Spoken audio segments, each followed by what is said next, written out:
Israel's strike on Hamas leaders in Doha, Qatar,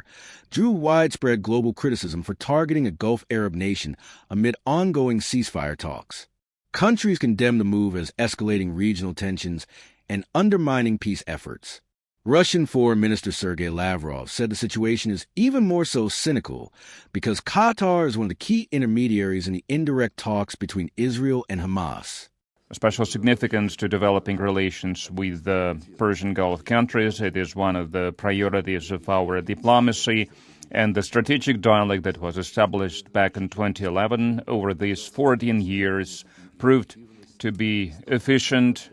proved to be a required platform for frank and constructive exchange of views on key regional and international matters,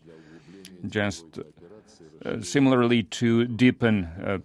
cooperation and expand cultural and humanitarian ties. This meeting is taking place against the backdrop of escalating tensions in the Middle East as a consequence of the Israeli missile and bomb strikes on September 9th against the Qatari capital of Doha.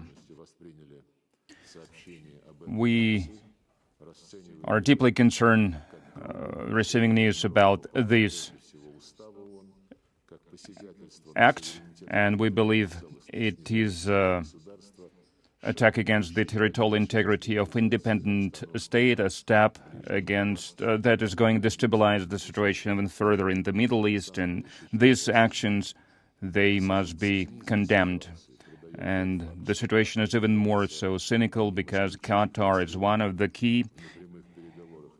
intermediaries in the indirect talks between Israel and Hamas to discuss conditions of the possible ceasefire at the Gaza Strip, and such actions undermined international efforts to find peaceful solutions, and it is a sign of the lack of desire to stop unprecedented humanitarian catastrophe in Gaza and on the Jordan's West Bank, and also it means they are trying to undermine the very possibility of establishing a Palestinian state. And today we are going to discuss this situation with our friends, and we will try to come up with the joint efforts to minimize the negative consequences of this act for the region. And Russia is ready to assist the GCC and our colleagues here to come up with one joint policy within the Council, within the Arab League, and from what I understand, also within